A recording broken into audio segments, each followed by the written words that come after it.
Thank you for joining the Advancing Excellence podcast. This episode is part of a series that was recorded at World of Concrete 2026 in Las Vegas. Joining the podcast is Brian Wheeler, Managing Director of Communications and Marketing at ACI. In this episode, we explore how strategic marketing can drive meaningful change at the industry level, creating impact that extends well beyond individual organizations. Let's start the podcast. Hello, everyone, and welcome to another episode of the Advancing Excellence podcast. I'm your host, Janice Kleins, and today we are here at World of Concrete in Las Vegas. Joining me is Brian Wheeler, the Managing Director of Communications and Marketing at ACI. We're going to be talking about the big picture today, moving beyond simple awareness, aligning our internal disciplines, and the role marketing plays in advancing an entire industry, not just a single organization. Brian, thank you much for joining me today. Thank you. So to kick things off, could you share a little bit about your journey to ACI and what excellence means to you in the context of communications and marketing? Yeah, definitely. And thanks again, Janice. Thanks to the AOE team for having me. Absolutely. Very exciting day here at the World of Concrete.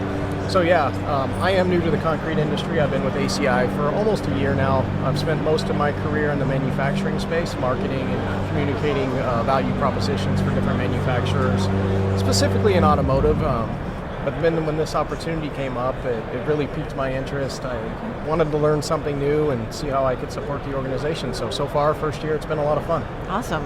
Excellent. One of the core themes we discuss internally is the relationship between marketing and communications. Historically, these have sometimes been siloed. How do you see the alignment of these two strategic disciplines working at ACI? Yeah, that's a great question. And even going back to your previous question, thinking about excellence, when I think about excellence, it's tying those two unique disciplines together, marketing and the communication side of things. So, communications is a very broad topic, of course. It could be crisis communications, it could be pitching the media from a public relations, media relations perspective. And I think that's a very useful tool to help a marketing engine as well. So, when we think about traditional marketing, advertising, promotional activities, and then folding in that communications, I think they complement each other extremely well. And that's exactly what we've stood up at ACI now. So we have media relations teams that are talking to the media all the time. We've built an industry relations function, so we're talking to different industry partners, such as folks that are here at the show, just to continue to make sure that we're effectively communicating and delivering what our strategic plan sets in front of us. Okay. What is the biggest challenge organizations face when they try to merge these two cultures together? Yeah, what I've seen throughout my career is just folks that either don't have a communications arm because they'll lump communications into marketing as to one discipline, which, I wouldn't say there's anything negative about it, but it could get lost in the fray. So what I see at times is people trying to bring these two things together without a strategy and without a strategic plan on what they're actually trying to achieve. And, communications isn't just dropping emails to people and sending out all employee announcements, things of that nature. So it can be challenging for sure if you don't have the right strategic plan. So I think it's important to step back and kind of understand what your goals are, what your plan is, and how to execute. Okay. So when these two functions are truly aligned, what does that unlock for an organization that wasn't possible before? One word, growth. I think it it delivers growth because it's not only about giving the marketing assets and the marketing engine, if you will, all the tools that we need to be successful for ACI. That's selling our documents, making sure that people are attending our events, our webinars, things of that nature, but having that communication arm, it's our message, it's our brand, it's everything that we're trying to tell the world about what we're doing, and that opens up an opportunity for us to be more successful. Okay. So let's shift gears to membership. There's a concept you've championed regarding moving from awareness to advocacy. Can you explain what that journey looks like? Yeah, for sure. So if people can follow me here and envision maybe that funnel, that sales funnel that we all think about all the time, I look at that the exact same way from a marketing and communications perspective. But we're not actually selling anything. We're trying to champion folks and get them from, becoming just a receiver of our information, if you will, to somebody who's helping tell our story. So when I say from awareness to advocacy, what I'm thinking about is, when we first start, the first touch base with people, we're telling them who we are and what we do, why ACI is important to them. as we move them through that journey, through the different layers, they eventually become an advocate. So when I look at ACI and its volunteers, its members, a lot of these people are advocates. They're out there telling the ACI story. We have our ambassador speaker program where these folks are traveling the world telling the ACI story, because we can't be everywhere at all times. Right. And that's exactly what I see a lot of value in. Having those people help us tell our story, whether that's through social media content, whether that's through events, speaking engagements, things of that nature. It's so fascinating. So how do we empower our members to become storytellers rather than just the audience? That is a great question. Well, I think it's start with training, right? Like you and I, this is what we do for a living. I can talk to the brick wall that's in front of me pretty much all day because I like to talk. Not everyone's wired that way, so I try to do the best I can to help coach people. Definitely from a messaging perspective, these are the key points we want to be hitting.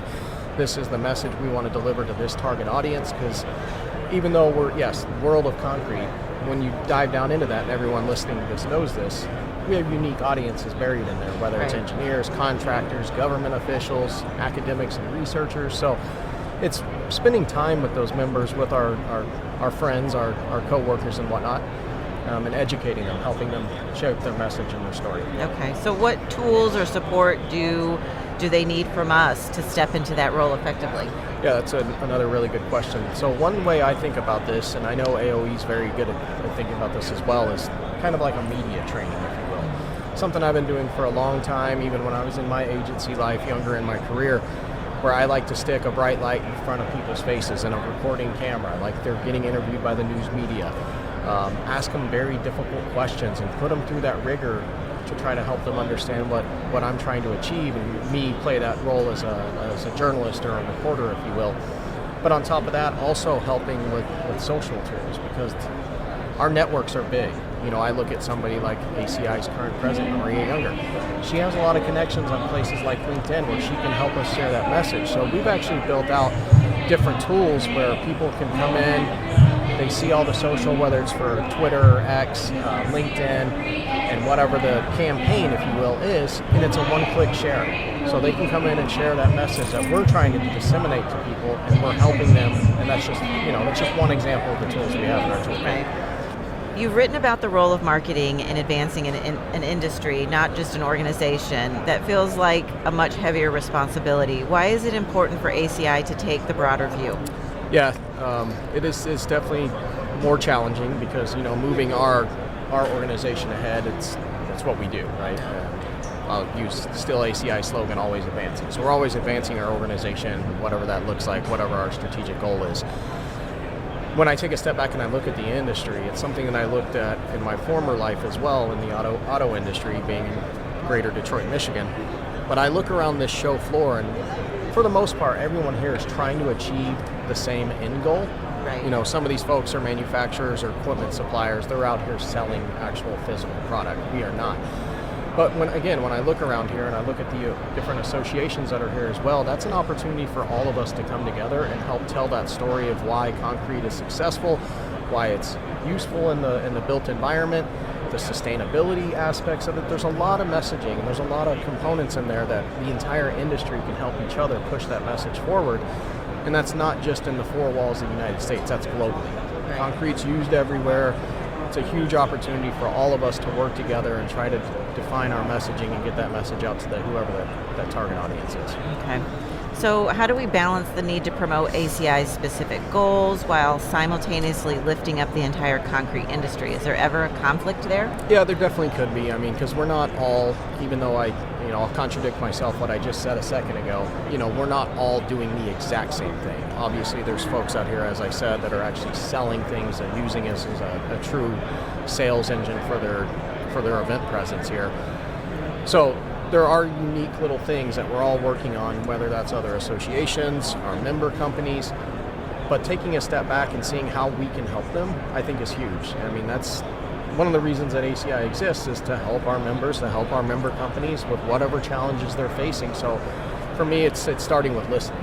I have to listen to people and understand what their challenges is and see if there is an opportunity for us to engage and to support them in whatever they're trying to achieve. Okay. So as we look ahead, how do you see the role of marketing leader as the marketing leader evolving over the next 5 years? Wow, I don't know. That's a great question too. When I step back and I think about things that are happening in the space today, when I think about like artificial intelligence and AI and ChatGPT and Grok and all these things that are out there now, there's a lot of people that would say that's terrifying. And there are aspects of that is terrifying to me. Like you've seen on 60 Minutes where people they're calling you with a recorded voice, and it sounds terrifying. Exactly like my mom or something. Yes, that's wild.